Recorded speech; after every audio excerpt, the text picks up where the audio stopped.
जैसे कि $10 to $1000 का हमारा चैलेंज है और आप सबको पता है कि आज मंडे है, हमारा फर्स्ट डे हमारा स्टार्ट हो चुका है। इंशाल्लाह अभी हम $10 पे जो है ना जो भी ट्रेड लेंगे वो इंशाल्लाह 100% रिस्क लेंगे और कोशिश करेंगे रिवार्ड 2 हमें कम से कम मिले। मतलब हमारा पहले ही ट्रेड से $10 से $30 या $40-50 का अकाउंट हो जाए ताकि हमारा $1000 तक जाने का सफर इजी हो जाए। जल्दी से आते हैं, कुछ एनालिसिस करते हैं और मार्केट अपडेट आप लोगों को मैं दिखाता हूँ क्या है। स्टार्ट करते हैं हमारे एनालिसिस से। आप सबको पता है कि हमने गोल्ड पे काम वैसे भी नहीं करना, तो हम डायरेक्ट आते हैं करेंसीज पे। यूरो यूएसडी देखते हैं तो हमारा वीकली बेरिश है, daily bearish, H4 bullish. It's mean कि हमें इंतजार करना होगा कि भाई ये अपने हमारे एरिया ऑफ इंटरेस्ट पे आ जाए। हमारा जो एरिया ऑफ इंटरेस्ट है वो देख सकते हैं कि यहाँ पर है मार्केट, यहाँ पर आएगी तो ही हम ट्रेड ले सकते हैं। इसलिए हम यहाँ पे इंतजार करेंगे कि यूरो यूएसडी की ट्रेड हम यहाँ से लें आफ्टर बेरिश एंगल फिंग। ठीक है, इसका इंतजार करेंगे और उसके बाद यूएसडी जेपीवाई देखते हैं। यूएसडी जेपीवाई जो है ना वो हमारा weekly bullish, daily bullish, H4 bullish, ये सब कुछ बुलिश ही है, तो इसलिए हमें इस पे कुछ ज्यादा सोचने की जरूरत नहीं है। बस इंतजार करना है कि मार्केट जो है ना एक स्ट्रॉन्ग कैंडल के साथ ब्रेक करे, रिटेस्ट करे, तो फिर हम इसको ट्रेड पकड़ लेंगे। अभी क्यों नहीं ले रहे? अभी इसलिए नहीं ले रहे क्योंकि अभी मार्केट यहां से जो है नीचे आ सकती है, तो इसलिए हम इसकी कंफर्मेशन का वेट करेंगे। और आप सबको पता है कि हम ट्रेड कब लेंगे? ऑन द बुलिश एंगल पे, ठीक है। और उसके बाद आगे से देखते हैं कि हमारा जीबीबी यूएसडी आ जाता है। जीबीबी यूएसडी पे हमारा weekly bearish, daily bearish, H4 भी बेरिश इवन, तो हो सकता है अभी H4 हमारा बुलिश हो चुका है, तो इसके लिए अभी हमें यहां पर भी वेट करना होगा। हमारा जो लोअर हाई है वो हमारा ये पॉइंट है, तो अभी तक मार्केट यहां तक नहीं आई, तो ये स्टिल हमारी क्या है, हमारी ये आ जाती है बुलिश बेरिश ट्रेड। लेकिन मार्केट जो यहां से अगर नीचे आती है तो हम इस पे ट्रेड नहीं लेंगे। क्यों नहीं लेंगे? क्योंकि आपको भी पता है, मुझे भी पता है, हम हमेशा ट्रेड लेते हैं एरिया ऑफ इंटरेस्ट से। यही चीज जो है, जो हमें नजर आ रही है, वो अगर यहां पर आ जाती है इस तरह, तो ही हम ट्रेड लेंगे, और ट्रेड हम लेंगे यहां से इस तरह, और हमारा टारगेट नीचे होगा। और अगर हम इस तरह नहीं लेते तो हम कोशिश करेंगे कि मार्केट जो है ना नीचे स्ट्रॉन्गली क्लोज हो, ऊपर रिटेस्ट हो, फिर हम यहां पे बेरिश एंगल्फिंग पे एंटर होंगे। देखते हैं अब क्या होता है। उसके बाद आ जाते हैं हमारा यूरो जीबीपी भी हमारा जो है ना, हमारी ट्रेड मिस हो गई थी कल, आप लोगों को बताया था फ्राइडे वाले दिन। तो इसके लिए अभी हमें क्या करना है, हम अभी कुछ भी नहीं कर सकते। इसके लिए हमें इंतजार करना होगा कि या तो ये ट्रेड हमें दोबारा से हमें कहां पे मिले, यहां से मार्केट ऊपर आए और वापस अपने पॉइंट से बेरिश एंगल्फिंग दे, तो फिर हम यहां से एंटर होंगे। ठीक है, एक तो ये तरीकेकार है। दूसरा तरीकेकार ये है कि मार्केट जो है ना हमारे इस वाले को स्ट्रांगली ब्रेक करे, रिटेस्ट करे, बेरिश एंगल्फिंग दे, तो फिर हम यहाँ पे ट्रेड लेंगे दूसरी। तो हम चेक करते हैं, यहाँ तो वहां आ जाए, यहाँ फिर यहाँ पर, तो दोनों में जो भी होगा हम ट्रेड ले लेंगे। एनजेडी यूएसडी को देखते हैं तो भाई bearish, weekly bearish, daily bearish, H4 अभी हमारा हो चुका है, यहाँ पे बेरिश से ये कन्वर्ट होके हो गया बुलिश, तो इसलिए अभी हमें इसको बुलिश लिख लेना है। तो हमारे 2 टाइम्स अभी भी बेरिश हैं, तो आपको भी पता है, मुझे भी पता है कि हम अभी इंटरेस्टेड हैं ओनली ऑन सेलिंग में। अब मार्केट जो है एक ये बीटल ट्रेड भी हम कह सकते हैं और डीजेन ट्रेड भी बोल सकते हैं।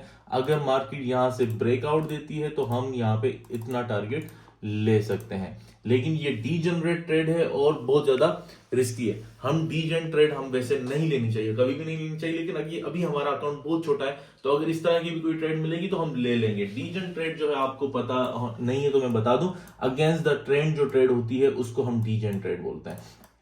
तो इसलिए जो है अभी हमारे लिए सबसे बेहतर यही है कि हम इसको इंतजार करें नीचे स्ट्रांगली ब्रेकआउट के बाद, और उसके बाद रिटेस्ट, फिर वापस मार्केट अपने पॉइंट पे आए, एरिया ऑफ इंटरेस्ट पे हमारे बेरिश एंगल्फिंग दे, तो फिर हम यहाँ पे हम अपनी ट्रेड ले लेंगे इस जगह पे।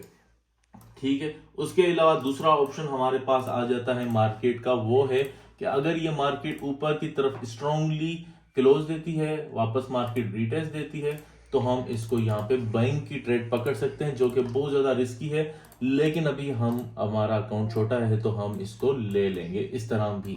ठीक है, अदरवाइज हम और कुछ भी नहीं करेंगे, इंतजार करेंगे। दूसरी चीज अगर आप लोगों को मैं बताना चाहूं तो वो ये है कि अभी जो है हमारे H1 पे अभी 7 मिनट बचते हैं। 7 मिनट्स में अगर ये कैंडल जो है हमारी स्ट्रांगली नीचे आ तो रही है, लेकिन अगर ये वाकई में यहाँ पे क्लोजिंग दे देती है तो ये इस तरह हो जाएगा, ये हमारा हो जाएगा ऑलमोस्ट एक तरह से क्या हेड एंड शोल्डर। उसके बाद हम यहाँ पे रीटेस्ट पे और यहाँ पे फिर दोबारा एक H1 पे अगर हमें बेरिश एंगल फिंग मिलती है तो हम यहाँ पे भी ट्रेड ले लेंगे, जो कि ठीक है, थोड़ी रिस्की है, लेकिन अभी अकाउंट छोटा है तो हम इस पे भी ट्रेड ले लेंगे। तो ये तीनों एनजेडी यूएसडी पे अभी मैं बहुत ज्यादा इंटरेस्टेड हूँ, क्योंकि यहाँ पे मुझे ट्रेड तीनों तरफ मिल रही है। मतलब बैंक की नजर आ रही है जो कि डीजन ट्रेड है, उसके अलावा हमारे रेजिस्टेंस की ट्रेड भी नजर आ रही है जो कि अभी इंतजार करते हैं। हो सकता है अभी लंदन सेशन चल रहा है, ठीक है, अभी टाइम जो है अभी लंदन सेशन चल रहा है, आप सबको पता होगा। 1:53 हुए, मंडे का दिन है, 30 दिसंबर, ये हमारा फर्स्ट डे है, ठीक है। तो यहाँ पर जो है अभी हमारा पहला दिन है, तो हम अभी कुछ होल्ड कर सकते हैं। पहले दिन पे ही लाजमी नहीं हमें ट्रेड मिल जाए, लेकिन कोशिश करेंगे कि हमें मिल जाए, और हमें अभी मिलेगी एनजेडी यूएसडी पे। अभी लंदन सेशन चल रहा है, तो इंशाल्लाह ये ट्रेड हो सकता है हमें न्यूयॉर्क सेशन पे मिल जाए, मतलब जिसमें हमें 2-3 घंटे लग सकता है। तो 2-3 घंटे का वेट करने के बाद अगर अच्छी ट्रेड मिलेगी तो ले लेंगे। अगर ट्रेड मिस हो गई कोई बात नहीं, ट्रेड मिस होती रहती है। उसके बाद आ जाते हैं हम जीबीपी जेपीवाई पे। जीबीपी जेपीवाई पे हम आ जाते हैं वीकली टाइम फ्रेम पे direct. Weekly bullish, daily bullish और H4 भी बुलिश है, तो इसको तो हमने क्या करना है, सिर्फ और सिर्फ बाइंग करनी है। कब करनी है, एम चीज ये है, डेली टाइम फ्रेम पे आ जाते हैं। डेली टाइम फ्रेम पे ये स्ट्रांगली बुलिश है, H4 पे आ जाते हैं, स्ट्रांगली बुलिश है। तो अब ट्रेड कब लेंगे, ट्रेड हम तब लेंगे जब मार्केट यहां से हमारे एरिया ऑफ इंटरेस्ट से स्ट्रांगली ऊपर ब्रेक दे, उसके बाद वापस आए, यहाँ पे हमें बुलिश एंगल फिंग दे, तो हम इस पे ट्रेड ले लेंगे, क्योंकि हम लेते हैं बुलिश एंगल फिंग पे बाय और बेरिश एंगल फिंग पे फक। तो उसके बाद हम यहाँ पे ट्रेड लेने के बाद फिर हम इसको पकड़ लेंगे, और ऐसी ट्रेड जो है हमें इंशाल्लाह यहाँ पे मिल जाएगी। तो इंतजार करते हैं इसका भी। और उसके बाद आ जाते हैं हम जीबीपी सीएचएफ पे। जीबीपी सीएचएफ पे भी हमारा जो है weekly bullish, daily bullish, H4 bullish. तो हमें क्या करना है, सिर्फ और सिर्फ एरिया ऑफ इंटरेस्ट का वेट करना है। एरिया ऑफ इंटरेस्ट हमें ऑलमोस्ट यहाँ पे नजर आ रहा है। एरिया ऑफ इंटरेस्ट के लिए मार्केट को दोबारा यहाँ पे आना होगा, उसके बाद ही हम इस पे ट्रेड ले सकते हैं। अभी उससे पहले मुझे I am not interested anymore. आगे देखते हैं यूरो जेपीवाई। यूरो जेपीवाई पे भी अगर हम वीकली पे चेक करें, weekly bullish, daily bullish, H4 भी बुलिश, तो इस पे भी हम बाइंग की ट्रेड लेंगे स्ट्रांगली। जैसे कि मैं आपको कहता हूं, एरिया ऑफ इंटरेस्ट से मार्केट निकल जाए, जो कि बिल्कुल परफेक्टली निकल गई है बेहतरीन तरीके से। अभी क्या करना है, सिर्फ और सिर्फ इंतजार हमारे एरिया ऑफ इंटरेस्ट पे आ जाए, यहाँ पे बुलिश एंगल फिंग दे, तो ताकि हम इसको ट्रेड ले सकें। उसके बाद यहाँ पर हमारा आ जाता है लॉन्ग टर्म, यहाँ पे हम ले लेंगे इसको बाइंग पे और इस तरह की ट्रेड पकड़ेंगे। इंतजार करना पड़ेगा, पेशेंट इज द गोल। उसके बाद आगे एयूडी कैट आ जाता है। एयूडी कैट पे हम वीकली देखेंगे bearish, daily bearish, H4 bullish. तो इसके लिए जो भी है हमने सिर्फ एरिया ऑफ इंटरेस्ट का वेट करना है। मार्केट को जैसे ही ये अपने एरिया ऑफ इंटरेस्ट पे आएगी तो हम इसको सेलिंग की ट्रेड पकड़ेंगे, जो कि आप सबको पता है यहाँ से। उसके बाद अगर आ जाते हैं हम यूएसडी कैट। यूएसडी कैट जो है weekly bullish, daily bullish, H4 भी बुलिश है, तो इसलिए हमने यहाँ पे सिर्फ और सिर्फ बाइंग की ट्रेड पकड़नी है। लेकिन H1 पे अगर हम चेक करते हैं तो हो सकता है अगर इसको मार्केट नीचे ब्रेक करती है तो ये सेलिंग हो सकती है, इसलिए, और ये बहुत ज्यादा ऊपर चली गई है तो। और उसके अलावा वीकली टाइम फ्रेम पर भी हमें नजर आ रहा है कि ऊपर हमारा एरिया ऑफ इंटरेस्ट है, तो मार्केट हमें ऊपर तक जाएगी, उसके बाद ही हम कुछ सोचेंगे। अभी हमारा टारगेट जो है बस थोड़ा सा ही बच गया है, तो इसलिए अभी इसमें हमें अभी इंटरेस्टेड बिल्कुल भी नहीं हो। आगे हम बढ़ते हैं, तो आगे आपको मजीद में आप लोगों को दिखाता हूं, तो मेरे साथ जुड़े रहें। उसके बाद इंशाल्लाह हम ट्रेड करके $10 से $1000 तक भी जाएंगे।